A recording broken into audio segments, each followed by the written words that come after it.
آج کی قوالیاں سن لیجیے آپ سب نبی کی شان میں. کعبہ بھی جو ہے طواف کر رہا ہے محمد کے شہر کا. قوالی سنی کہ نہیں سنی آپ نے؟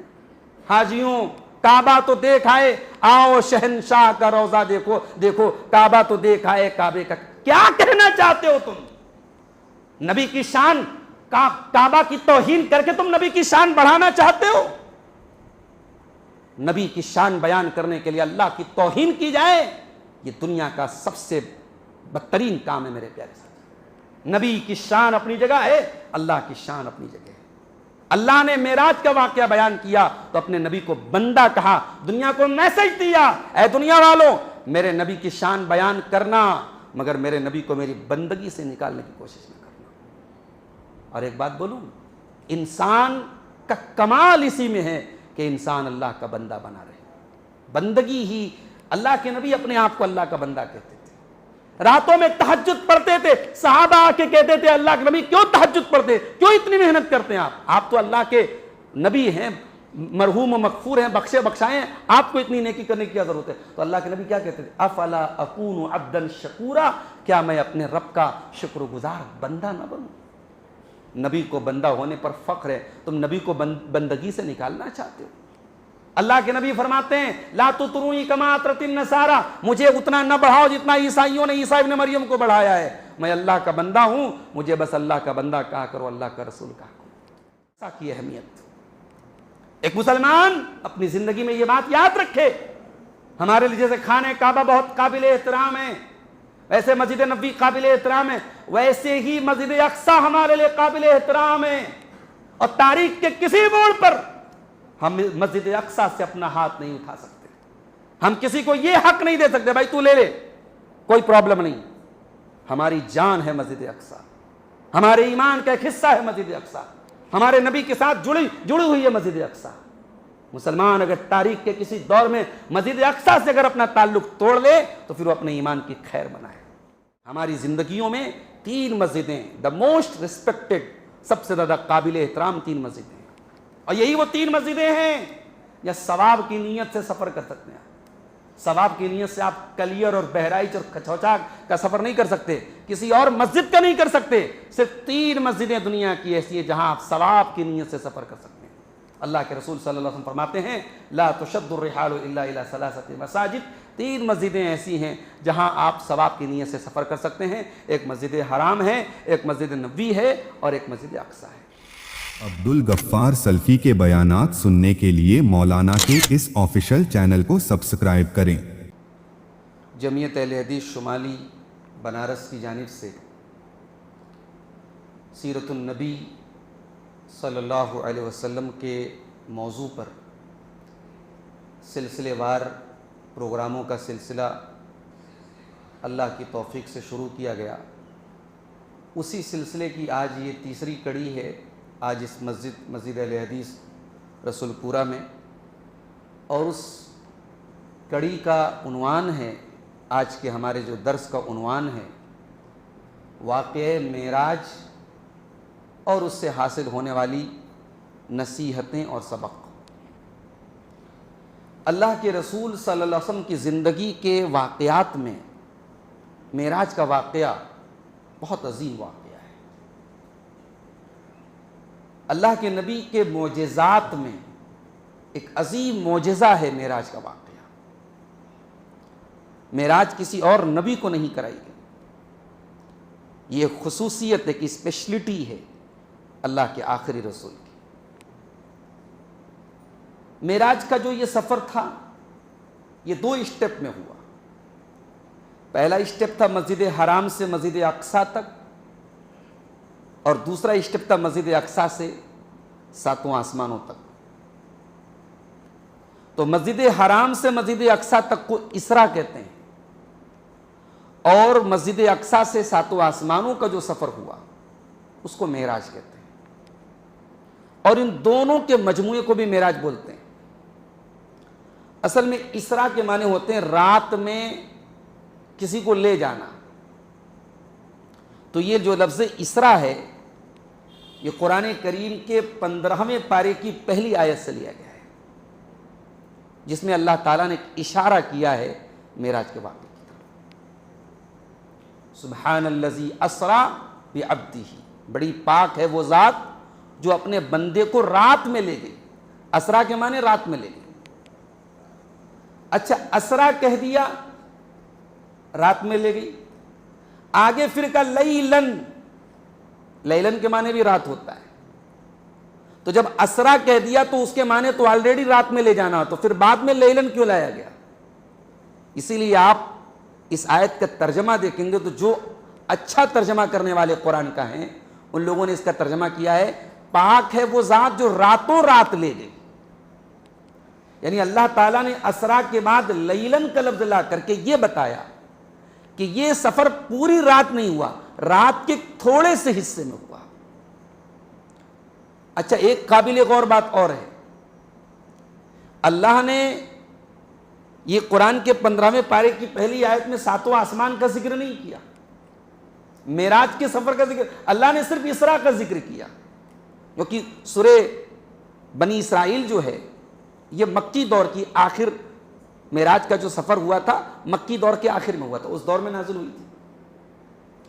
تو اللہ تعالیٰ نے یہاں اسرا کا لفظ بیان کر کے یہ سبق دیا کہ اے مکہ والو، 7 آسمانوں کی سیر میرے نبی نے کی، وہ تو تمہاری سمجھ کے باہر کی بات ہے. تمہارے لیے تو یہی بہت حیرت کی بات ہے کہ جو سفر کرنے میں تم کو 2 مہینہ لگتا ہے، میرا نبی وہ سفر رات کے ایک حصے میں طے کر کے واپس چلا آیا. سبحان الذی اسری بعبدہ لیلا من المسجد الحرام الی المسجد الاقصی، بڑی پاک ہے وہ ذات جو راتوں رات اپنے بندے کو لے گئی مسجد حرام سے مسجد اقصی تک. کون مسجد اقصی؟ الذی بارکنا حولہ. اچھا یہ عجیب بات ہے، 2 مسجدوں کا ذکر کر رہا ہے اللہ، مسجد حرام کا بھی کر رہا ہے، مسجد اقصی کا بھی کر رہا ہے. مسجد حرام کی اللہ تعالیٰ نے کوئی اور خوبی بیان نہیں کی، مسجد اقصی کی خوبی بیان کر رہا ہے. الذی بارکنا حولہ. کون مسجد اقصی؟ اقصی کے معنی دور، دور کی مسجد، چونکہ مکے سے کافی دور تھی اس کو مسجد اقصی بولتے تھے، دور کی مسجد. کون سی دور کی مسجد؟ جس کے آس پاس ہم نے برکتیں اتاری. مسجد اقصی کہاں ہے؟ آج اس کو فلسطین بولتے ہیں. پورا علاقہ پہلے شام تھا، یہ آج کے زمانے کا جارڈن، آج کے زمانے کا سیریا، آج کے زمانے کا اسرائیل، آج کے زمانے کا پیلسٹائن، یہ پورا ایریا اس وقت ایک تھا، اس کو شام بولتے تھے.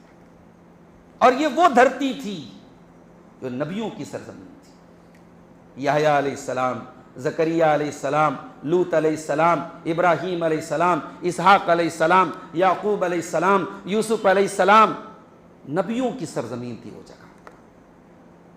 وہیں سے قریب میں طور کا پہاڑ تھا، وہاں زیتون کے درخت تھے. تو اللہ تعالیٰ نے روحانی اعتبار سے اور ظاہری اعتبار سے، ہر اعتبار سے اس جگہ کو برکتوں والا بنایا تھا.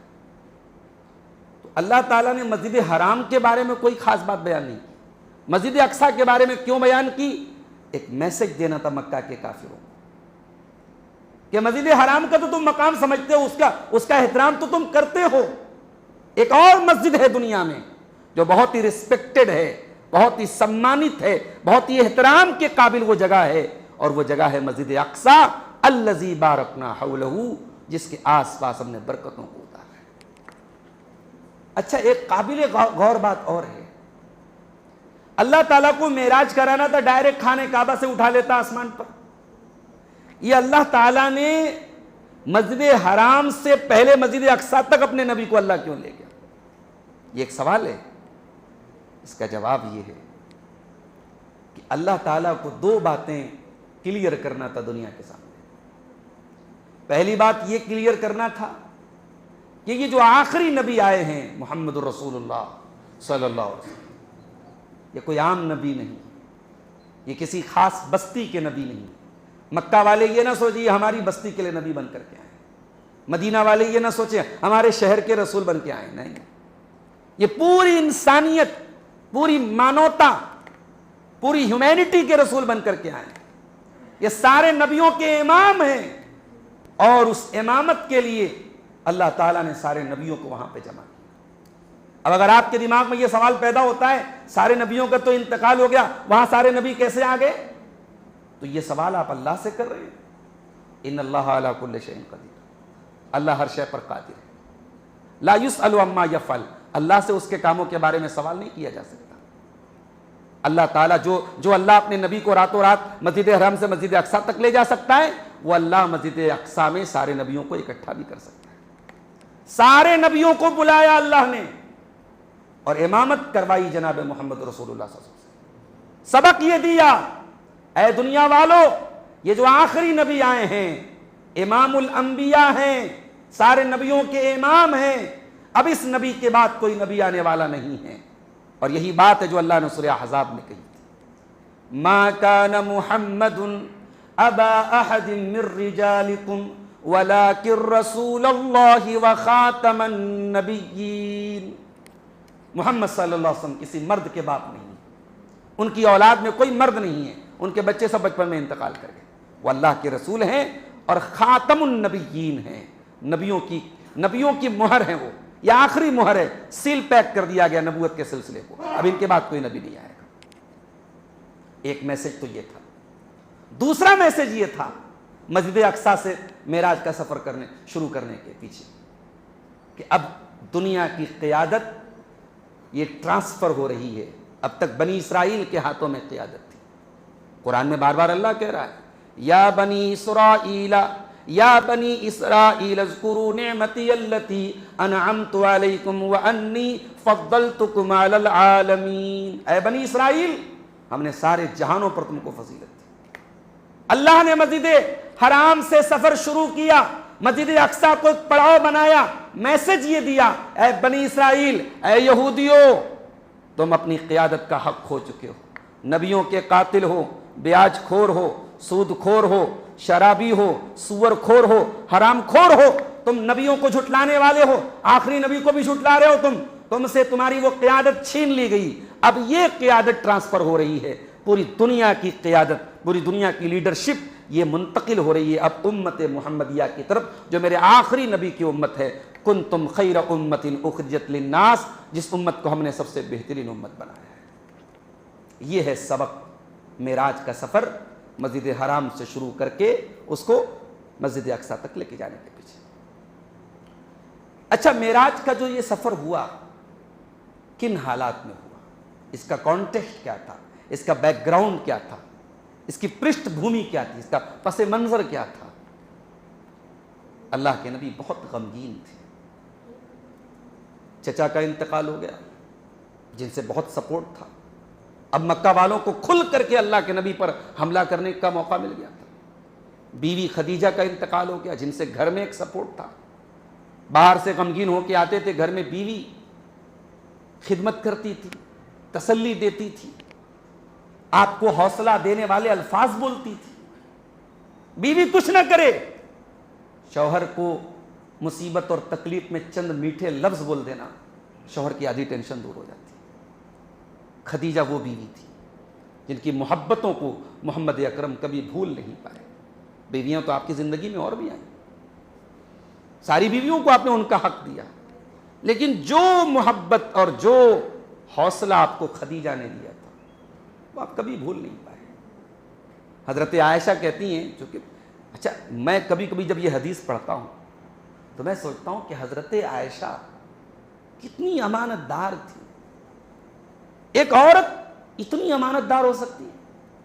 یعنی حضرت عائشہ نے یہ بات بھی بیان کر دی کہ میں دیکھتی تھی کہ اللہ کے نبی اکثر خدیجہ کا نام لیتے تھے، گوشت بنواتے تھے، خدیجہ کی سہیلیوں کیا بھیجواتے تھے، تو میں نے ایک مرتبہ غصے میں کہہ دیا کہ آپ کو بڑی فکر رہتی ہے اس جو ہے بڑے جبڑوں والی عورت کی۔ یہ جملہ حضرت عائشہ نے، جو ایک فطری اور نیچرل ایک سوکن کے اندر اپنی سوکن کے لیے جو غیرت ہوتی ہے، اس غیرت کے تقاضے کے تحت تھا، کوئی اور مقصد نہیں تھا حضرت عائشہ کا، لیکن حضرت عائشہ اس واقعے کو بھی بیان کرتی ہیں جس میں بظاہر ان کی اپنی انسلٹ ہے، اپنی توہین ہے، مگر حضرت عائشہ کی امانت داری دیکھو کہ یہ واقعہ بھی وہ بیان کرتی ہے۔ کہتی ہے جب میں نے اللہ کے نبی کے سامنے یہ بات کہہ دی کہ وہ بڑے جبڑے والی عورت خدیجہ کو بہت یاد کرتے ہیں آپ، تو اللہ کے نبی نے کہا ہاں یاد کرتا ہوں، میں کیوں نہ یاد کروں، خدیجہ نے تب میرا ساتھ دیا تھا جب کسی اور نے میرا ساتھ نہیں دیا تھا، خدیجہ سے مجھے اولاد نصیب ہوئی،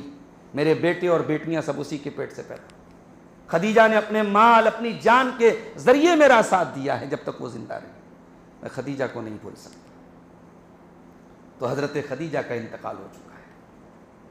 سیرت النبی میں آپ جب سیرت النبی کی کوئی کتاب کھولیں گے تو اللہ کے نبی کی زندگی میں ایک سال ہے جس کو عام الحزن کہا جاتا ہے. دا ایئر آف دا سارو, دا ایئر آف دا سیڈنس, غم کا سال, پریشانی کا سال, ٹینشن کا سال. یہ کون سا سال تھا؟ یہ اللہ کے رسول کی زندگی کا وہی سال تھا جس سال آپ کے چچا ابو طالب کا انتقال ہوا اور آپ کی بیوی حضرت خدیجہ رضی اللہ تعالیٰ عنہ کا انتقال ہوا. تو یہ دو غم آپ کو لاحق ہوئے تھے. تیسرا غم کیا تھا؟ تیسرا غم وہ تھا جس کے بارے میں حضرت عائشہ نے ایک مرتبہ اللہ کے نبی سے پوچھا ہے, اللہ کے نبی احد میں آپ کو بہت تکلیف دی گئی, آپ کا دانت توڑا گیا, آپ کا چہرہ زخمی کیا گیا, کیا احد سے بھی زیادہ سخت دن آپ کی زندگی میں کبھی آیا تھا؟ کہاں آیا تھا؟ اے عائشہ, میری زندگی میں احد سے بھی خطرناک دن آیا تھا. کون سا دن تھا؟ جب میں طائف گیا تھا اور طائف کے چودھریوں کے سامنے 3 سردار تھے طائف کے اندر, عبد یالیل, مسعود اور حبیب, یہ 3 وہاں کے سردار تھے, ثقیف, قبیلہ ثقیف کے. اور اللہ کے نبی نے ان تینوں قبائل کو کے سرداروں کو دعوت دی توحید کی. کوئی ایک بھی اسلام لانے کو تیار نہیں. الٹے اللہ کے نبی کو بڑا برا بلا کہا, مذاق اڑایا. اور جب اللہ کے رسول صلی اللہ علیہ وسلم مایوس ہو کر کے طائف سے واپس آنے لگے تو ان کمبختوں نے نبی پر پتھر برسائے. اللہ کے نبی کہتے ہیں کہ میں اتنی تکلیف میں تھا کہ میں ہوش میں آیا ہوں قرن الثعالب میں. میں ابھی آنے کے پہلے نیٹ پر سرچ کر رہا تھا کہ طائف سے قرن الثعالب کا ڈسٹنس کتنا ہے, 55 کلومیٹر. اللہ کے نبی طائف سے 55 کلومیٹر آنے کے بعد چین کی سانس لیتے ہیں. 100 کلومیٹر کا سفر جا کے طے کرتے ہیں اور ریٹرن لوٹتے ہیں 55 کلومیٹر, تب جا کر کے اللہ کے نبی کو ہوش آتا ہے. اللہ کے نبی نارمل ہوتے ہیں اور فرشتہ آ کر کے پوچھتا ہے کہ اے اللہ کے نبی, اجازت مانگ رہا ہے پہاڑوں کا فرشتہ, آپ حکم دیں اور ان کو دونوں پہاڑوں میں رکھ کے پیس دیا جائے. اللہ کے نبی کہتے ہیں یہ میرا مقصد نہیں ہے, دنیا کو پہاڑوں میں رکھ کے پسوانا میرا مقصد نہیں ہے, میں اس لیے نہیں آیا ہوں. سلام اس پر جو دنیا کے لیے رحمت ہی رحمت ہے, سلام اس پر کہ جس کی ذات فخر آدمیت ہے, سلام اس پر کہ جس کے گھر میں چاندی تھی نہ سونا تھا, سلام اس پر کہ ٹوٹا بوریا جس کا بچھونا تھا, سلام اس پر جو امت کے لیے راتوں کو روتا تھا, سلام اس پر جو فرش خاک پر جاڑے میں سوتا تھا. وہ نبی پتھر برسانے والوں کے لیے بھی عذاب نہیں چاہتے ہیں. اللہ اکبر. آج ہمیں کوئی گالی دے دے ہم لڑنے کو تیار ہو جاتے ہیں. دنیا کی آدھی پرابلم تو اسی لیے نا کہ مجھے یہ کہہ دیا گیا, میرے اوپر یہ حملہ کر دیا گیا, میری ذات کی انسلٹ ہو گئی. ارے تم ہو کون بھائی؟ تم ہو کون؟ اس دنیا کی سب سے محترم شخصیت, سب سے سمانت ویکتی, سب سے قابل احترام شخصیت جناب محمد رسول اللہ صلی اللہ علیہ وسلم. کون سی انسلٹ نہیں کی گئی آپ کو؟ کون سا ہراسمنٹ ہے جو آپ کو نہیں کیا گیا؟ کون سی تکلیف ہے جو آپ کو نہیں دی گئی؟ مگر نبی نہ رکے نہ تھکے, نہ مشن رکا نہ کام رکا, نہ نبی نے کبھی پلٹ کے جواب دیا گالی والوں کو گالی سے, بدتمیزی کرنے والوں کو بدتمیزی سے, پتھر مارنے والوں کو پتھر سے نہیں. ظالم سے لیا ظلم کا بدلہ نہ کسی وقت, مارا بھی تو اخلاق کی تلوار سے مارا. کہا کہ نہیں ہے جبریل, میں نہیں چاہتا کہ ان طائف والوں کو دونوں پہاڑوں میں رکھ کے پیس دیا جائے. میں تو یہ چاہتا ہوں اللہ ان کی آنے والی نسلوں کو توحید کی توفیق دے دے, میں تو یہ چاہتا ہوں. طائف کے سفر سے نبی لوٹے. اب آپ اندازہ لگائیے کہ نبی کے دل پر کیا گزر رہی. اپنے شہر میں پرائے بن چکے ہیں, جان سے مارنے کی پلاننگ ہو رہی ہے. 100 کلومیٹر دور گئے, پتھروں سے مار مار کے بھگا دیا گیا, کوئی ایمان نہیں لایا. بیوی کا انتقال ہو چکا ہے, چچا کا انتقال ہو چکا ہے. نبی کو ایسا لگ رہا ہے اس دنیا میں میرا کوئی نہیں. ان حالات میں اللہ نے اپنے نبی کو معراج کرائی, اور معراج کرا کہ اللہ نے تسلی دی ہے, اے میرے حبیب آپ اکیلے نہیں ہیں، آپ اللہ کے رسول ہیں، آپ اللہ کے نمائندے ہیں، آپ اللہ کو ریپرزینٹ کر رہے ہیں، اللہ کے رسول ہیں، آپ اکیلے نہیں ہیں، اللہ کی مدد آپ کے ساتھ ہے، اللہ کا سپورٹ آپ کے ساتھ ہے، اللہ آپ کو وہ مناظر دکھائے گا جو لوگ کتابوں میں پڑھیں گے، جو قرآن میں سنیں گے، حدیثوں میں سنیں گے، اللہ وہ جنت آپ کو دکھائے گا، اس جہنم کے مناظر آپ کو دکھائے گا، اللہ فرشتوں نبیوں سے ملاقات آپ کی کرائے گا۔ اے نبی آپ گھبرائے نہیں، آپ غمگین نہیں، ان حالات میں معراج کا واقعہ پیش ہے۔ اب آئیے ہم وہ حدیث معراج پڑھتے ہیں، لمبی حدیث ہے، حضرت انس بن مالک رضی اللہ تعالیٰ عنہ حدیث کے راوی ہیں، اور مختلف حدیث کی کتابوں میں وہ روایت آئی ہے۔ صحیح مسلم کے الفاظ کو میں آپ کے سامنے پڑھتا ہوں۔ حضرت انس بن مالک کہتے ہیں کہ اللہ کے نبی صلی اللہ علیہ وسلم کہتے ہیں کہ اچھا ایک روایت میں یہ ہے کہ آپ خانہ کعبہ میں لیٹے ہوئے تھے، اور دوسری روایت میں یہ ہے کہ آپ ام ہانی کے گھر میں لیٹے ہوئے تھے۔ ام ہانی کون تھی؟ ام ہانی اللہ کے نبی کے چچا ابو طالب کی بیٹی تھی، اور چچا کی بیٹی غیر محرم ہوتی ہے، چچا کی بیٹی محرم نہیں ہوتی، تو اللہ کے نبی اپنے چچا کی بیٹی کے گھر میں کیوں لیٹے تھے؟ یہ ایک سوال پیدا ہوا۔ تو علماء نے لکھا ہے کہ ممکن ہے کہ ام ہانی کے ساتھ آپ کا کوئی محرم کا رشتہ رہا ہو۔ بھائی شریعت میں رضاعت کا رشتہ بھی ہوتا ہے، ہو سکتا ہے کہ رضائی بہن رہی ہوں حضرت ام ہانی، اس لیے کہ اللہ کے نبی کے بارے میں یہ ایکسپیکٹ نہیں کیا جا سکتا، یہ امید نہیں کی جا سکتی کہ آپ کسی غیر محرم کی عورت کے گھر میں جا کے رات میں آرام فرمائیں گے۔ تو ام ہانی بنت ابی طالب اپنے چچا کی بیٹی کے گھر میں آپ لیٹے ہوئے تھے، اور وہاں سے حضرت جبریل آپ کو لے کر کے آئے مسجد حرام میں، اور وہاں لانے کے بعد آپ کے سینے کو چاک کیا اور آپ کے کلیجے کو نکالا، اور پھر ایک سونے کا تشت لایا گیا، اس میں زمزم تھا، اس سے آپ کے کلیجے کو صاف کیا حضرت جبریل، اور دوبارہ آپ کے کلیجے کو وہیں پہ سیٹ کر دیا جہاں پہ وہ تھا، آپ کے دل کو۔ اس کے بعد حضرت جبریل آپ کو لے کر کے آئے مسجد اقصی۔ کیسے لے کر کے آئے؟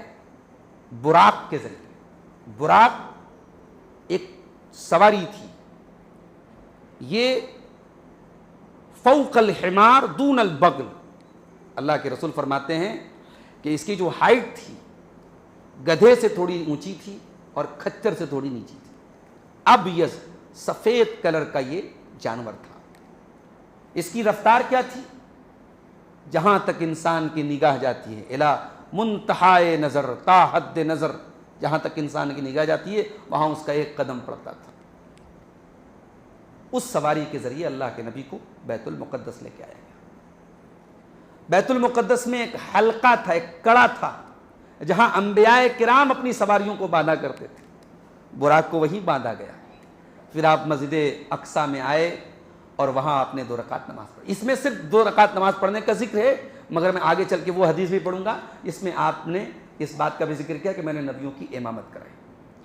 اس کے بعد اللہ کے نبی فرماتے ہیں کہ پھر حضرت جبریل میرے پاس ایک شراب کا برتن لائے اور ایک دودھ کا برتن لائے، اور کہا کہ اس میں سے کوئی آپ چوز کیجیے۔ فاخترت اللبن، تو اللہ کے نبی صلی اللہ علیہ وسلم نے دودھ کا برتن چنا، شراب کا نہیں چنا۔ دینے والا تو فرشتہ تھا نا، وہ تو شراب بھی ہو سکتا ہے جنت کی شراب رہی ہو، مگر اللہ کے نبی نے دودھ کو چنا۔ علماء لکھتے ہیں اس میں اشارہ اس بات کی طرف کہ نبی نے ایک ایسی چیز کو چنا ہے پینے کے لیے جو انسان کی فطرت کے تقاضے کے مطابق۔ دودھ جو ہوتا ہے، ماہرین کا کہنا ہے کہ دنیا کی بہترین غذا ہے دودھ۔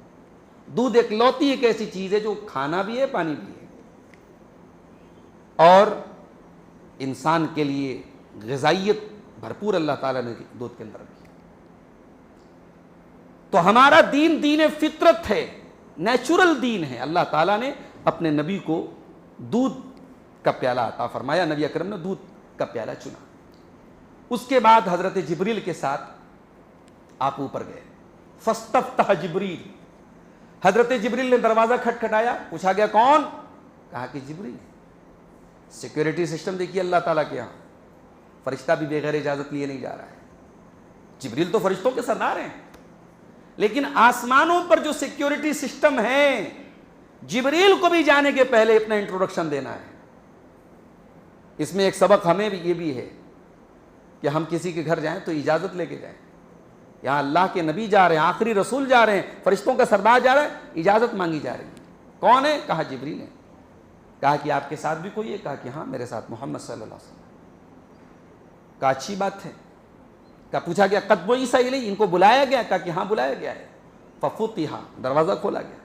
فاذا انا بآدم، پہلے آسمان پر میری ملاقات حضرت آدم علیہ السلام سے۔ فرحب بی ودعا لی بخیر، آدم علیہ السلام نے میرا ویلکم کیا اور میرے لیے خیر کی دعا کی اور کہا مرحبا بالابن الصالح والنبی الصالح، مبارک ہوا اے نیک بیٹے تیرا آنا اور مبارک ہوا اے نیک نبی تیرا۔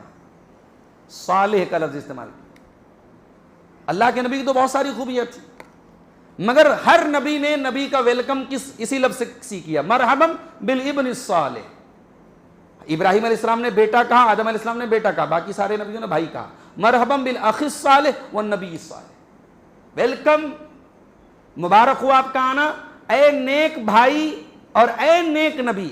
تو صالح لفظ کے اندر، لفظ صالح کے اندر تمام کوالٹیز آ جاتی، اسی لیے اللہ تعالیٰ قرآن میں بار بار وَعَمِلُوا الصَّالِحَاتِ کہتا ہے، نیک عمل کو۔ اس کے بعد دوسرے آسمان پر گئے، وہاں بھی سیم سوال پوچھا گیا، کون ہے؟ کہا محمد، کہا جبریل ہے، آپ کے ساتھ کون ہے؟ کہا محمد صلی اللہ علیہ وسلم ہے۔ بلایا گیا؟ ہاں بلایا گیا ہے۔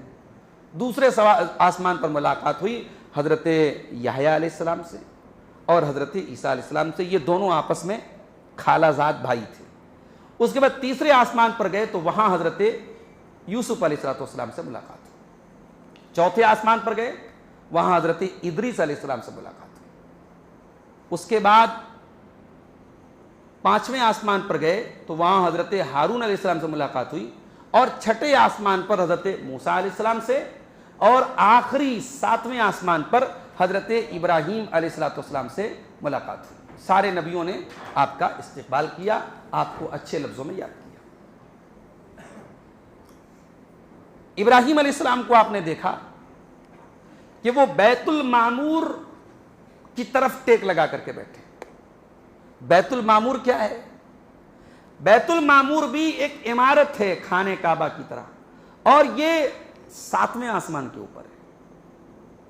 بلکہ بعض علماء نے یہ لکھا ہے کہ خانہ کعبہ کے ٹھیک اوپر ہے، یہ خانہ کعبہ زمین میں ہے، یہ ساتواں آسمان کے اوپر ہے، اور ہر منٹ ہر سیکنڈ بیت المعمور کا فرشتے طواف کرتے، جیسے خانہ کعبہ کا انسان طواف کرتے ہیں، اس کا فرشتے طواف کرتے ہیں۔ تو حضرت ابراہیم علیہ السلام کو آپ نے دیکھا کہ وہ بیت المعمور کو ٹیک لگا کے بیٹھے۔ ایسا کیوں؟ کسی اور نبی کو آپ نے اس پوزیشن میں نہیں دیکھا، ابراہیم علیہ السلام کو اس پوزیشن میں کیوں دیکھا؟ اللہ کا ایک اصول ہے کہ اللہ آپ کی نیکیوں کا بدلہ آپ کی نیکیوں کے حساب سے دے گا۔ ابراہیم وہ نبی ہیں جنہوں نے بڑھاپے میں اپنے جوان بیٹے کے ساتھ مل کر کے خانہ کعبہ بنایا تھا۔ خانہ کعبہ جو کسی زمانے میں آدم علیہ السلام کے دور سے تھا، لیکن وقت اور حالات کے چلتے خانہ کعبہ ٹوٹ چکا تھا، اب بس اس کا نشان باقی بچا تھا۔ اسی فاؤنڈیشن پر، اسی بنیاد پر ابراہیم علیہ السلام نے پھر سے خانہ کعبہ بنایا تھا۔ اور جب ابراہیم نے خانہ کعبہ بنایا تھا، چاہتے تو کسی مزدور کو بلا لیتے، چند پیسہ دے کر کے کسی لیبر کو بلا لیتے، کسی مستری کو بلا لیتے، مگر اپنا گھر آدمی بناتا ہے نا تو سوچتا ہے کچھ پسینہ میرا بھی شامل ہو جائے۔ اپنا گھر بناتا ہے سوچتا ہے کچھ محنت میرے بھی شامل ہو جائے، اور اللہ کا گھر بنتا ہے تو مستری اور لیبر کے حوالے کر دیا جائے۔ نہیں، ہو سکے تو کبھی آپ کے محلے میں مسجد بن رہی ہو، آپ کے علاقے میں مسجد بن رہی ہو سکے تو ایک اینٹ ہی اٹھا لو بھائی، ہو سکتا ہے وہی ہماری مغفرت کا ذریعہ بن جائے۔ ہو سکے تو کسی ایک چیز کی ذمہ داری لے لو، اگر اللہ نے نوازا کہ چلو سیمنٹ میری طرف سے، چھڑ میری طرف سے، یہ جذبہ ہونا چاہیے۔ ابراہیم اور اسماعیل نے خانہ کعبہ بنایا تھا، اور جب بنایا تھا نا، وہ ادا اللہ کو اتنی پسند آئی، اللہ نے قرآن میں قیامت تک کے لیے اس کو ریکارڈ کر دیا۔ وَإِذْ يَرْفَعُ إِبْرَاهِيمُ الْقَوَاعِدَ مِنَ الْبَيْتِ وَإِسْمَاعِيلُ ربنا تقبل منا انک انت السمیع العلیم. آج تو بڑے بڑے لاؤڈ اسپیکر سے جب تک اعلان نہ ہو جائے حاجی صاحب نے 15 لاکھ دیا تب تک حاجی صاحب کو نیند نہیں آتی. یا ابراہیم اور اسماعیل کھانے کعبہ بنا رہے ہیں, اللہ کا گھر بنا رہے ہیں, دونوں باپ بیٹے, باپ مستری بنا ہے, بیٹا لیبر بنا ہے, اور دونوں کھانے کا کعبہ بنا رہے ہیں, اور زبان پر ایک ہی جملہ ہے, ایک ہی دعا ہے, اے ہمارے رب ہماری اس نیکی کو تو قبول فرما دے. تو اللہ کے یہاں اصول ہے, اللہ آپ کی نیکیوں کا بدلہ نیکیوں کے حساب سے دیتا ہے. جزاء الفعل من جنس الفعل, اللہ کا اصول ہے. ابراہیم نے کھانے کعبہ بنایا تھا, اللہ وہاں ساتواں آسمان کے اوپر جو وہاں اللہ کی عبادت کا گھر ہے بیت المعمور, اس کی خدمت بھی ابراہیم کے حوالے کر دی, وہ ٹیک لگا کے بیٹھے ہوئے ہیں. کہ نبی فرماتے ہیں بیت المقدس کے بیت المعمور کے بارے میں کہ 70,000 فرشتے روزانہ بیت المعمور میں داخل ہوتے ہیں, اور پھر وہ دوبارہ ان کی باری پھر نہیں آتی. اس کا مطلب فرشتوں کی تعداد کتنی ہے؟ بیت المعمور میں 70,000 فرشتے ڈیلی داخل ہوتے ہیں, اور جو فرشتے ایک بار جاتے پھر ان کی دوبارہ باری نہیں آتی. اتنے فرشتے ہیں, اللہ اکبر. اس کے بعد اللہ کے نبی فرماتے ہیں ثم ذهب بی الی السدرۃ المنتہی, پھر حضرت جبریل مجھ کو سدرۃ المنتہی کے پاس لے گئے. سدرہ بولتے ہیں بیری کے درخت کو. بیری جانتے ہیں ہم لوگ کھاتے ہیں, جس کو ہمارے بنارس کی زبان میں بیر بولتے ہیں, بیر, اس کو انگلش میں بیری بولتے ہیں. تو بیری کے درخت کو عربی میں سدرہ بولتے ہیں. اور منتہا جس چیز پر کسی چیز کی انتہا ہو جائے, تو ایسی بیری کا درخت جہاں پہ تمام چیزوں کی انتہا ہوتی ہے, تو یہ وہ جگہ تھی کہ اس کے آگے کوئی فرشتہ نہیں جا سکتا تھا. وہ لاسٹ ڈیسٹینیشن تھا, لاسٹ منزل تھی فرشتوں کی. اللہ کے نبی کو وہاں لے کے جائے گا. اس کی کیفیت اللہ کے نبی بیان کرتے ہیں وَإِذَا وَرَقُهَا كَآذَانِ فِيَلَ. اس بیری کے درخت کے جو پتے تھے, دنیا میں آپ نے بیری کے پتے دیکھو گے, چھوٹے چھوٹے پتے ہوتے ہیں, لیکن وہ جو بیری تھی اس کے جو پتے تھے ہاتھی کے کانوں کی طرح بڑے بڑے پتے تھے. اور آپ نے فرمایا وَإِذَا ثَمَرُهَا كَالْقِلَالِ, اور اس کی بیری اتنی چھوٹی چھوٹی بیری نہیں, بڑے بڑے مٹکوں کی طرح اس کی بیری تھی. اتنا بڑا وہ درخت تھا. فَلَمَّا غَشِيَهَا مِنْ أَمْرِ اللَّهِ مَا غَشِيَهَا, جب اس درخت کے اوپر اللہ کی کہ انوار کی بارش ہونے لگی, اس پیڑ کے اوپر چھا گیا جو چھا گیا, یعنی اس کیفیت کو ہم لفظوں میں بیان نہیں کر سکتے. اللہ کی انوار کی بارش ہو رہی تھی اس بیری کے درخت کے اوپر. اس کے بعد اللہ کے نبی فرماتے ہیں تغیرت, جب اس پر چھا گئی جو چیز چھا گئی تو وہ پیڑ بدل گیا. فما احد من خلق اللہ یستطیع ان ينعتها من حسنها, پھر وہ منظر اتنا خوبصورت ہو گیا کہ اللہ کے نبی فرماتے پھر دنیا کا کوئی انسان اس کو لفظوں میں بیان نہیں کر سکتا ہے. فاوحى اللہ الی ما اوحى, پھر اس کے بعد اللہ تعالیٰ نے میری طرف وحی کی, جس چیز کی وحی اللہ کو کرنا تھا اس چیز کی اللہ تعالیٰ نے میری طرف وحی کی. یہاں یہ بات بھی نوٹ کر لیجیے کہ معراج کی رات اللہ تعالیٰ کا دیدار کیا اللہ کے رسول نے, یہ بات کسی بھی اوتھینٹک حدیث سے پروفڈ نہیں ہے, کسی بھی مستند حدیث سے یہ بات ثابت نہیں ہے, بلکہ بخاری کی روایت ہے حضرت عائشہ رضی اللہ تعالیٰ عنہ نے جھٹلایا ہے اس بات کو, اور کہا کہ جو کہتا ہے کہ اللہ تعالیٰ کو اللہ کے رسول نے دیکھا ہے وہ جھوٹ بول رہا ہے. کیوں؟ اس لیے کہ قرآن کی آیت ہے لا تدرکہ الابصار, دنیا کی نگاہوں سے اللہ کو دیکھا نہیں جا سکتا. ہاں انشاءاللہ جنت میں جانے کے بعد تمام اہل جنت اللہ تعالیٰ کا دیدار کریں گے, وہ آخرت کی بات ہوگی. دنیا کی نگاہوں سے ہم اللہ تعالیٰ کا دیدار نہیں کر سکتے.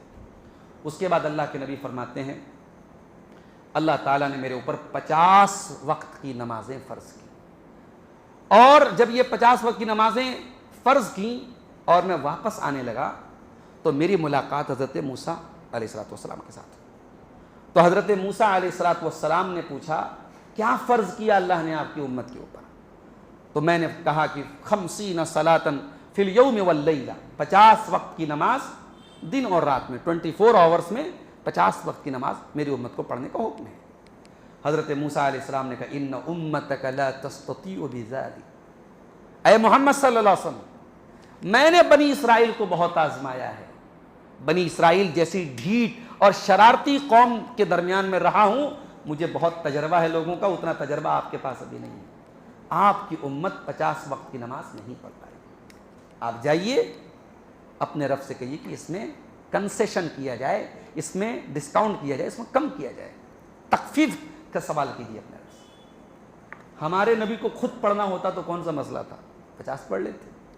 بات امت کی آ گئی, اور امت کے لیے اللہ کے نبی صلی اللہ علیہ وسلم کچھ بھی کرنے کو تیار ہے. گئے اور اپنے رب سے دعا کیا, اے اللہ میری امت نہیں پڑھ پائے گی, اے اللہ تو تخفیف کر دے, کم کر دے. اللہ تعالیٰ نے 10 کم کر دی. اچھا یہ بھی اللہ تعالیٰ کا ایک انداز ہے. اللہ 50 سے ڈائریکٹ 5 کر سکتا تھا, مگر اللہ کبھی کبھی ہمارے مانگنے کے حساب سے ہم کیسے مانگ رہے ہیں اس حساب سے اللہ ہمیں دیتا ہے. اللہ کے نبی 40 لے کر کے آئے, حضرت موسیٰ نے کہا واپس جائیے, 40 بھی نہیں پڑھ پائے گی آپ کی امت. 40 سے 30 ہوئی, 30 سے 20 ہوئی, 20 سے 10 ہوئی, 10 سے 5 ہوئی. وار موسیٰ علیہ السلام کیا تجربہ تھا. 5 وقت کی نمازیں لے کر کے اللہ کے نبی آئے تو حضرت موسیٰ نے کہا آپ کی امت 5 وقت کی نماز بھی نہیں پڑھ پائے گی. جی میں تو مانتا ہوں حضرت موسیٰ کا تجربہ بہت زبردست ہے.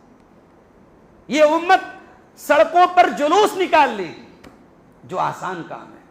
یہ امت روڈوں پر اور اپنے مکانوں کی چھتوں پر جھنڈا لگا لے گی جو کہ آسان کام ہے. اپنی بائک پر چھوٹی چھوٹی جھنڈیاں لگا لے گی, یہ آسان کام ہے. لیکن جس نبی سے محبت کا دعویٰ کرے گی, اس نبی کی آنکھوں کی ٹھنڈک, اس نبی کو معراج میں دیا جانے والا تحفہ 5 وقت کی نماز, وہ نماز یہ امت نہیں پڑھے گی. یہ تجربہ تھا حضرت موسیٰ علیہ السلام کا جو انہوں نے بنی اسرائیل جیسی قوم پر کیا تھا. کہا آپ کی امت نہیں پڑھ پائے گی, جائیے کم کرائیے, 5 بھی نہیں پڑھ پائے گی. اللہ کے نبی نے کہا نہیں, سألت ربی فاستحییت, اے موسیٰ بہت ہو گیا, 50 سے 5 ہو گئی, اب مجھے شرم آ رہی ہے, میں 5 پر میں راضی ہوں, میں راضی ہوں, میری امت, میں اپنی امت کو اس کا مکلف بناؤں گا.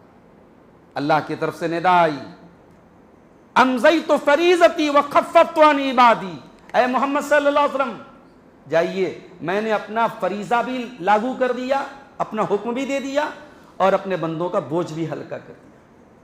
میں نے 5 وقت کی نماز کر دی, ثواب تو ابھی بھی 50 کا ملے گا منیمم. اللہ تعالیٰ کے ایک نیکی کا ثواب 10x ثواب تو ملنا ہی ملنا ہے. آپ اللہ کی راہ میں اگر ایک نیکی کریں گے اس کا 10 گنا تو منیمم آپ کو ملے گا. 5 وقت کی نماز آپ پڑھیں گے, 50 نمازوں کا تو ثواب منیمم آپ کو ملنا ہے. باقی آپ کی نیت اور آپ کے اخلاص کی بنیاد پر ثواب ملے گا. تو اللہ تعالیٰ نے کہا کہ میں نے اپنا حکم دے دیا اور اپنے بندوں کا بوجھ ہلکا کر دیا. اس کے بعد اللہ کے نبی صلی اللہ علیہ وسلم کہتے ہیں کہ ایک اور چیز مجھے دی گئی. نماز کا تو حکم دیا گیا, ایک اور چیز مجھے دی گئی. کیا؟ من ہم بحسنۃ فلم یعملها کتبت لہ حسنۃ, اگر کوئی کسی گناہ کا ارادہ کرے گا میری امت میں سے, اور گناہ کا ارادہ کرنے کے بعد وہ گناہ نہیں کرے گا تو اس کو بھی ایک نیکی لکھا جائے گا. اللہ اکبر, یہ ہے اللہ کی رحمت. آپ نے گناہ کا ارادہ کیا, شیطان کے بہکاوے میں آ کر, نفس کے تقاضوں میں آ کر, اور گناہ کا پکا ارادہ کرنے کے بعد آپ کے دل میں ڈر پیدا ہوا کہ نہیں یہ چیز صحیح نہیں ہے, یہ مناسب نہیں ہے, اللہ کا ڈر پیدا ہوا اور آپ گناہ سے باز آ گئے, تو گناہ سے رک جانے کی وجہ سے, گناہ سے باز آ جانے کی وجہ سے اللہ تعالیٰ آپ کے نام عمل میں ایک نیکی لکھے گا. یہ تحفہ ہے معراج کی رات, اللہ نے اس امت کو دیا ہے. نیکی کا آپ ارادہ کریں گے, پکا ارادہ, رات میں تہجد کا ارادہ کر کے سوئے, وتر کی نماز آپ نے نہیں پڑھی, ارادہ تھا تہجد پڑھنے کا, نیند نہیں کھل پائی, تب بھی آپ کو تہجد پڑھنے کا ثواب ملے گا. پکے ارادے پر نیکی کا ثواب ملے گا, اور گناہ کا پکا ارادہ کرنے کے بعد اگر گناہ چھوڑ دیں گے تو اس پر بھی آپ کو ایک نیکی کا ثواب ملے گا. یہ تحفہ ہے معراج کی رات جو اللہ کے پیارے نبی صلی اللہ علیہ وسلم کو دیا گیا. اللہ کے نبی جب آئے معراج کے سفر سے تو آپ نے مشرکین کو اس واقعے کی اطلاع دی. مشرکین کے لیے تو ظاہر ہے کہ یہ بہت بڑی نیوز تھی. مشرکین نے کہا کہ اچھا کیا بات ہے؟ کہا کہ انی اسری بی اللیل الی بیت المقدس, کہا کہ مجھے راتوں رات بیت المقدس لے کے جایا گیا. تو لوگوں نے کہا کہ بیت المقدس لے کے جائے گا؟ کہا کہ ہاں. قال ارأیت ان دعوت قومک لک لتخبرہم اتخبرہم بما اخبرتنی بہ. اللہ کے نبی صلی اللہ علیہ وسلم نے سب سے پہلے یہ خبر ابو جہل کو دی تھی.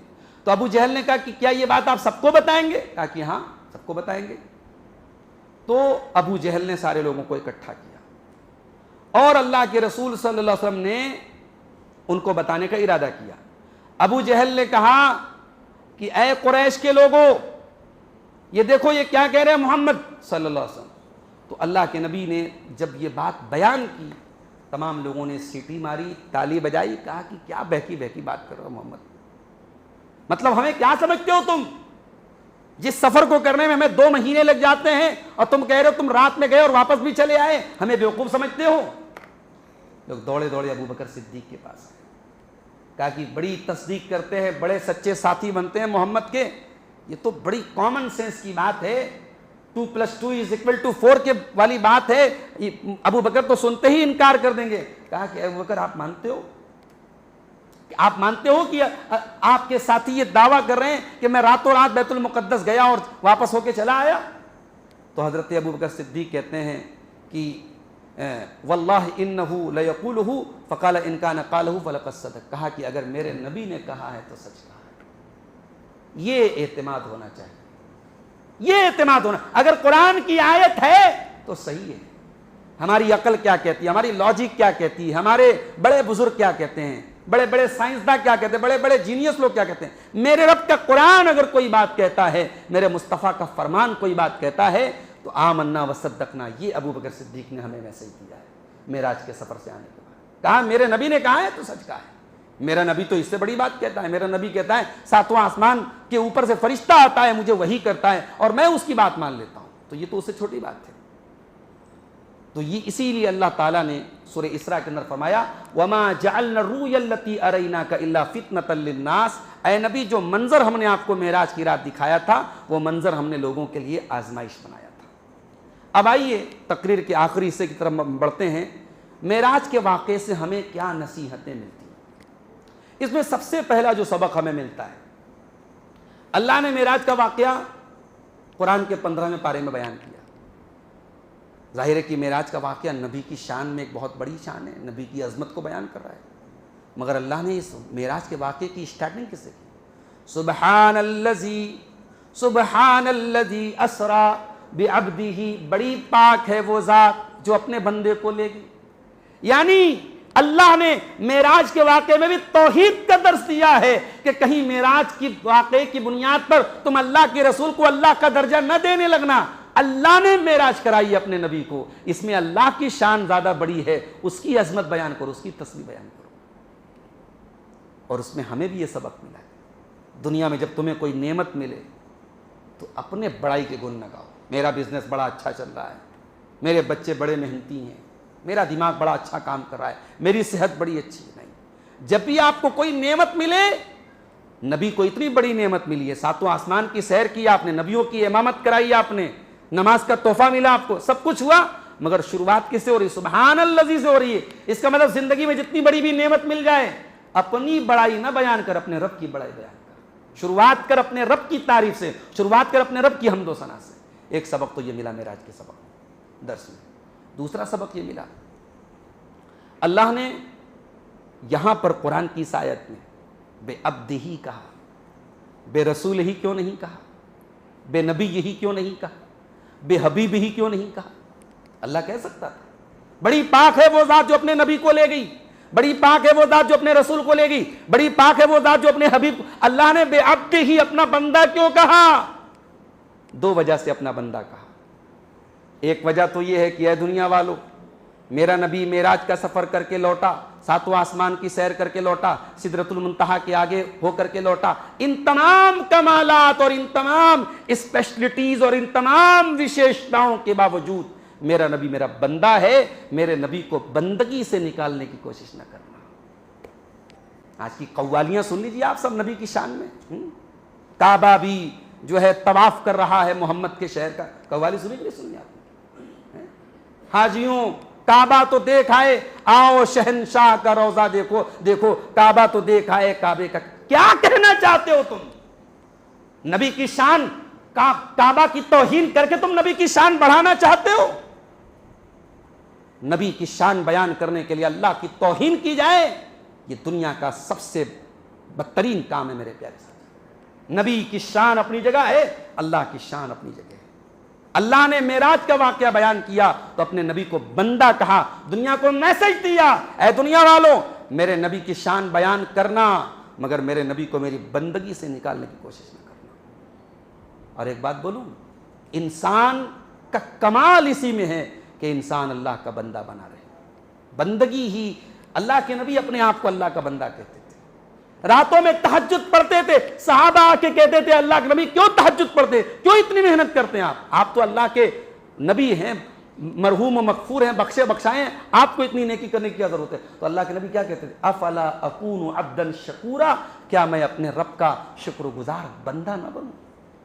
نبی کو بندہ ہونے پر فخر ہے، تم نبی کو بندگی سے نکالنا چاہتے ہو۔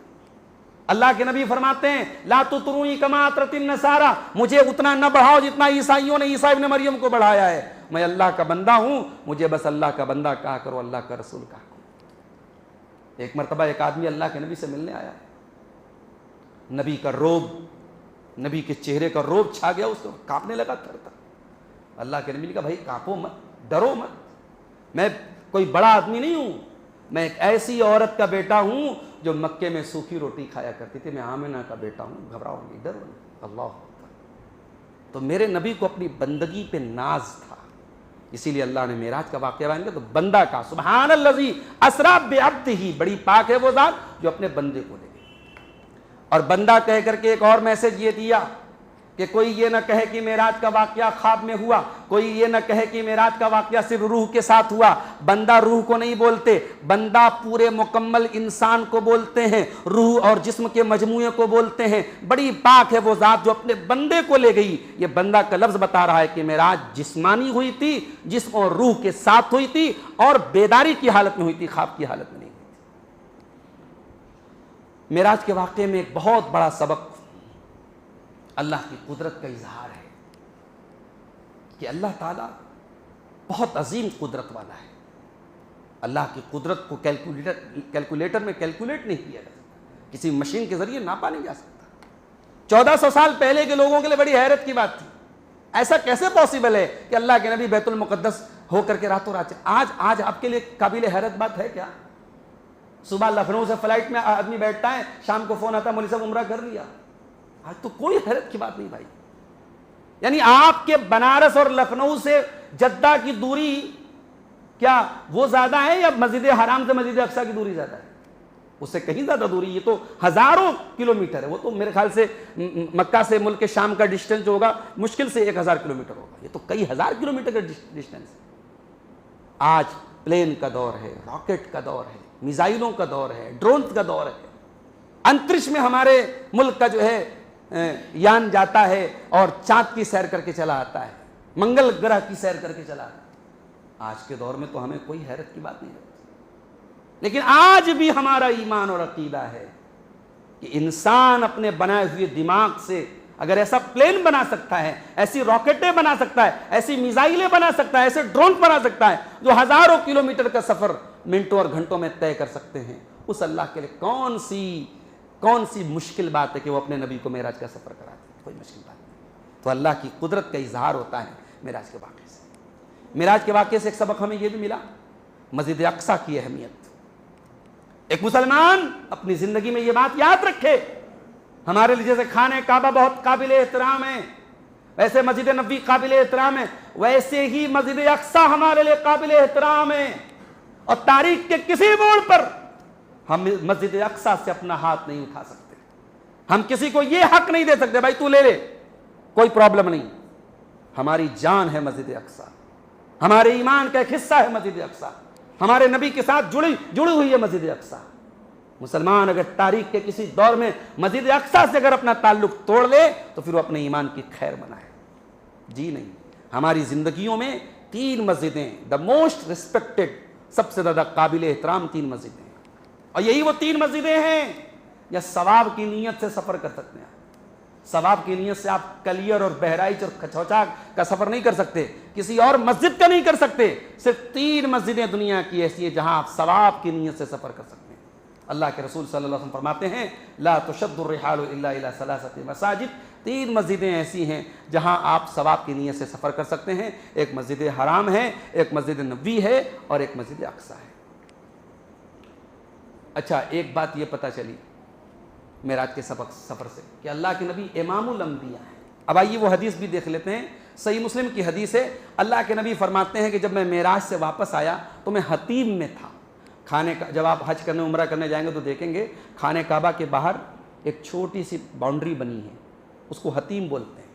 تو اللہ کے نبی وہیں پر تھے، حتیم میں تھے، اور قریش کے لوگ مجھ سے پوچھ رہے تھے اچھا بھائی آپ گئے تھے نا بیت المقدس، یہ بتائیے بیت المقدس میں کھڑکیاں کتنی ہیں؟ بیت المقدس کے پورب میں کا دروازہ کس کلر کا ہے، پچھم کا دروازہ کس کلر کا ہے، کتنی کھڑکیاں لگی ہیں، کتنے دروازے ہیں، انٹرنس کیسا ہے، ایگزٹ کیسا ہے، وضو خانہ کیسا ہے، پوچھ رہے تھے مجھ سے۔ اب بھائی آدمی رسول پورہ کی مسجد میں کوئی آدمی، انجان آدمی آیا اور عشاء کی نماز پڑھا اور چلا گیا۔ اب اس سے کوئی پوچھے کہ صاحب یہ جو نئی اے سی لگی ہے کون سے برانڈ کی، بھائی وہ اے سی تھوڑی دیکھنے گیا تھا، کتنے پنکھے لگے تھے اندر، وہ پنکھے تھوڑی دیکھنے گیا تھا۔ اب یہ سوالات جب قریش کے لوگوں نے مجھ سے کرنے شروع کیے، اللہ کے نبی فرماتے میں بہت پریشان ہو گیا، اتنا پریشان ہوا، کبھی اتنا پریشان نہیں ہوا تھا۔ کیوں پریشان ہوئے؟ کیونکہ ابھی تک کسی کی یہ جرأت نہیں تھی جو یہ کہہ سکے کہ محمد صلی اللہ علیہ وسلم جھوٹے ہیں۔ لوگوں نے پاگل کہا، شاعر کہا، مجنوں کہا بہکی بہکی باتیں کرتے، کوئی یہ کہنے کو تیار نہیں کہ جھوٹ بولتے ہیں۔ آج تو لوگ بول دیں کہ تو جھوٹ بول رہے ہیں، یہ گئے تھے تو بتاتے کیوں نہیں ہے؟ بتائیں یہ بیت المقدس کے بارے میں ہمارے سوالوں کا جواب دیں۔ اللہ کے نبی فرماتے ہیں مجھے بہت تکلیف ہے، فرفعہ اللہ لی، اللہ نے بیت المقدس کو میرے سامنے لا کے رکھ، یہ دنیا کی پہلی اسکرین تھی، ویڈیو اسکرین جو محمد رسول اللہ کے سامنے لا کے رکھ، اور اللہ کے نبی فرماتے ہیں کہ وہ جس منظر کا سوال کرتے تھے، بیت المقدس کے جس پوز کے بارے میں وہ سوال کرتے تھے، وہ پوز اللہ تعالیٰ میرے سامنے رکھ دیتا تھا۔ اس کے بعد اللہ کے نبی فرماتے ہیں کہ میں جب بیت المقدس میں گیا تو وہاں نبیوں کی جماعت تھی، نبیوں کی پوری جماعت موجود تھی۔ وہاں میں نے موسیٰ علیہ السلام کو دیکھا، ان کے گھنگرالے بال تھے، اور نہیں، موسیٰ علیہ السلام کو دیکھا نماز پڑھتے ہوئے، پھر ایک دوسرے آدمی کو دیکھا جن کے گھنگرالے بال تھے، اور وہ دیکھنے میں بالکل ایک قبیلہ تھا مکے میں، عرب میں شنوع قبیلہ، بولے اس قبیلے کے جیسے لگ رہے تھے۔ میں نے پوچھا تو پتہ لگا وہ عیسیٰ ابن مریم ہیں، وہ کھڑے ہو کے نماز پڑھ رہے تھے، اور ان کی شکل بالکل عروہ بن مسعود سے ملتی جلتی تھی۔ اس کے بعد میں نے دیکھا کہ ابراہیم علیہ السلام ہے، اور کہا کہ ابراہیم علیہ السلام کی شکل سب سے زیادہ تمہارے ساتھی سے ملتی تھی، یعنی اللہ کے نبی نے اپنی طرف اشارہ کیا کہ ابراہیم علیہ السلام کی شکل بالکل میرے جیسی تھی۔ اس کے بعد نماز کا ٹائم آیا، فَأَمَمْتُهُمْ، تو میں نے تمام نبیوں کی امامت کرائی ہے۔ اور اس کے بعد جب میں نماز سے فارغ ہوا تو کسی نے کہا کہ اے محمد یہ مالک ہیں جہنم کے داروغہ، آپ ان کو سلام کیجئے۔ فَالْتَفَتْتُ إِلَيْهِ، تو میں جہنم کے داروغہ کی طرف مڑا، فَبَدَأَنِي بِالسَّلَامِ، تو انہوں نے سلام میں پہل کی، یعنی مجھے حکم ملا تھا میں سلام کروں، مگر اس نے پہلے مجھے سلام کیا۔ معراج کا ایک سبق ہمیں یہ ملتا ہے، اللہ کے نبی توحید کا سبق لے کے آئے اور سارے نبیوں کی آپ امامت کرا رہے ہیں۔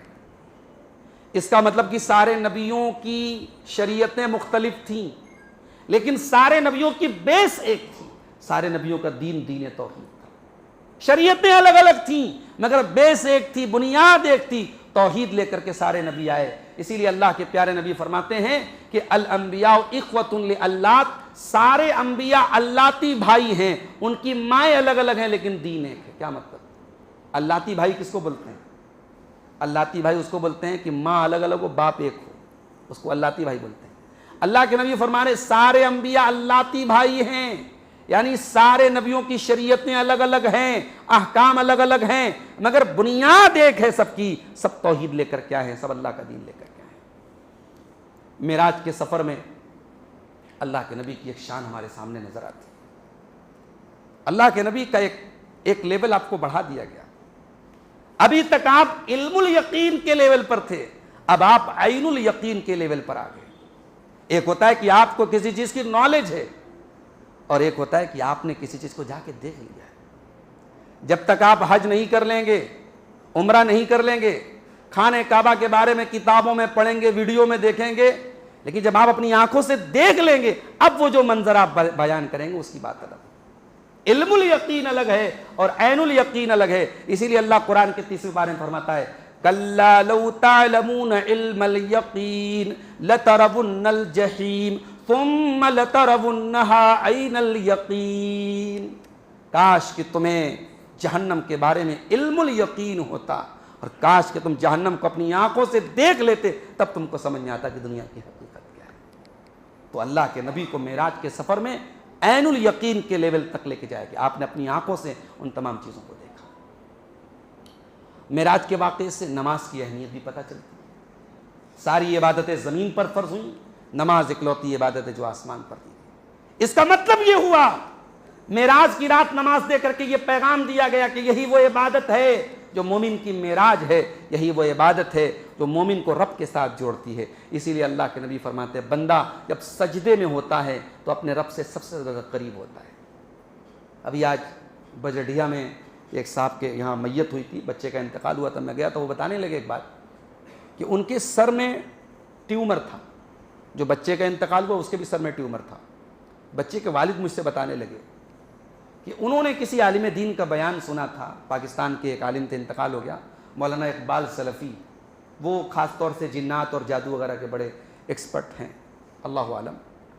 تو مولانا اقبال نے کسی تقریر میں یہ بات کہی تھی کہ اگر کسی کے سر میں ٹیومر ہے تو وہ لمبے لمبے سجدے کرے اور اللہ سے خوب دعائیں کرے, تہجد پڑھے, تو وہ ٹیومر جو ہے وہ دھیرے دھیرے نکل کے کسی ناک وغیرہ سے نکل کے بہ جائے گا, ختم ہو جائے گا. تو وہ بجڈیا کے جو صاحب جن کا میں واقعہ بتا رہا ہوں, انہوں نے خود کہا کہ میں اپنے بچے کو لے کر کے لمبا لمبا سجدہ کرتا تھا. بچہ چونکہ بچہ ہوتا ہے, بچہ تو نہیں کر پایا. بولے کہ میرے سر میں باقاعدہ انہوں نے اپنا ہاتھ لگا کے بتایا کہ دیکھیں یہاں پہ گڈھا ہے, یہاں پہ باقاعدہ اتنا بڑا ٹیومر تھا, وہ ناک کے راستے نکل گیا. تو سجدہ آپ کی آرزوؤں اور آپ کی تمناؤں کو اگر آپ چاہتے ہیں پورا کرنا, جائز تمنا ہے, اللہ کے سامنے جھکنا سیکھ جائیے میرے بھائی. اور اللہ کے سامنے اگر جھکنا ہے تو پہلا کام یہ کیجیے کہ 5 ٹائم کی نماز کی پابندی کیجیے. نماز کی پابندی کیجیے اور راتوں میں جس وقت دنیا آرام کرے اس وقت اپنے رب کے سامنے جھک جائیے. تتجافا جنوبہم عن المضاجع یدعون ربہم خوفا وطمعا. میرے اللہ کہتا ہے میرے کچھ بندے وہ ہیں جن کے پہلو ان کے بستر سے الگ ہوتے ہیں اور وہ اپنے رب کو راتوں میں پکارتے ہیں. اس وقت آپ اللہ کے سامنے سجدہ کیجیے اور دیکھیے اللہ آپ کی مرادوں کو کیسے پورا کرتا ہے. تو نماز کی اہمیت بھی ہمیں معراج کے واقعے سے معلوم. معراج کے واقعے سے ہمیں ایک سبق یہ بھی ملا کہ ہمیں دوسروں کے تجربات سے فائدہ اٹھانا چاہیے. اللہ کے نبی حضرت موسیٰ علیہ السلام کے تجربے سے فائدہ اٹھاتے ہیں. جب موسیٰ علیہ السلام کہتے ہیں کہ مجھے یہ تجربہ ہے, تو اللہ کے نبی یہ نہیں کہتے چلیے آپ کا تجربہ الگ رہا ہوگا, میری امت کے لوگ اور اچھے ہیں. یہ نہیں, اللہ کے نبی نے ان کے تجربے سے فائدہ اٹھایا اور اس پر عمل کیا. اس کا مطلب یہ ہوا, نوجوانوں کو ایک میسج ہے, اس میں پیغام ہے. بھائی آپ کی جوانی کا جوش اپنی جگہ ہے, آپ کی جوانی کی انرجی اپنی جگہ, مگر بزرگوں کے تجربے کو کبھی فراموش مت کر دینا. بزرگوں کے تجربے سے ضرور فائدہ اٹھانا. اور آخری چیز یہ ہے میرے پیارے ساتھیوں کہ ایک دوست جو ہوتا ہے, سچا دوست وہ ہوتا ہے جو اپنے دوست کا ہر مشکل وقت میں ساتھ دے, اپنے دوست کی ہر بات پر بھروسہ کرے, دوستی کو آخر تک نبھائے.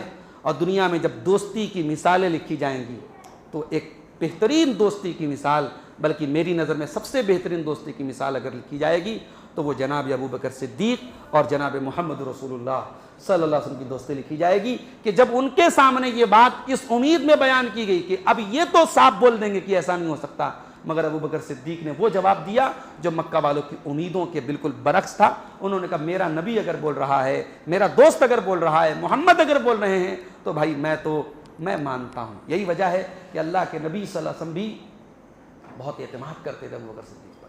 بخاری کی ایک روایت ہے, اللہ کے نبی ایک مرتبہ فجر کی نماز پڑھانے کے بعد اپنا ایک خواب بیان کرتے کہ میں نے خواب میں دیکھا کہ ایک گائے لوگوں سے بات کرتی ہے, یہ بڑی عجیب و غریب بات تھی.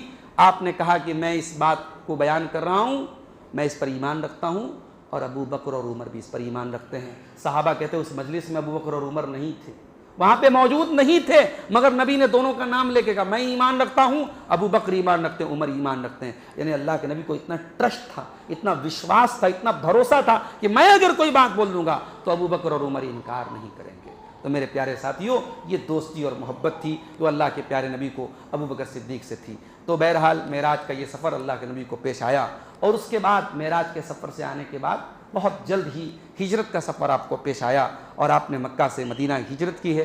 انشاءاللہ کل قاضی پورہ کی مسجد میں ہم ہجرت کا جو سفر ہوا اس کی ڈیٹیل آپ کے سامنے رکھیں گے، اور ہجرت کے سفر سے ہمیں کیا سبق ملتے ہیں، کیا نصیحتیں ملتی ہیں، اس پر ہم بات کریں گے۔ اللہ سے دعا ہے الہ العالمین ہمیں پیارے رسول صلی اللہ علیہ وسلم کی سیرت کو پڑھنے کی اور جاننے کی توفیق عطا فرما۔ رب العالمین اپنے نبی سے ہمیں صحیح اور سچی محبت کرنے کی توفیق عطا فرما، ہمیں بھی اپنے دین کے لیے محنت کرنے کی اور قربانی دینے کی توفیق عطا فرما۔ جب تک تو ہمیں دنیا میں زندہ رکھ، اسلام پر زندہ رکھ، اور ہم سب کا خاتمہ ایمان پر ہو۔ آمین وآخر دعوانا ان الحمد للہ رب العالمین، والسلام علیکم ورحمۃ اللہ وبرکاتہ۔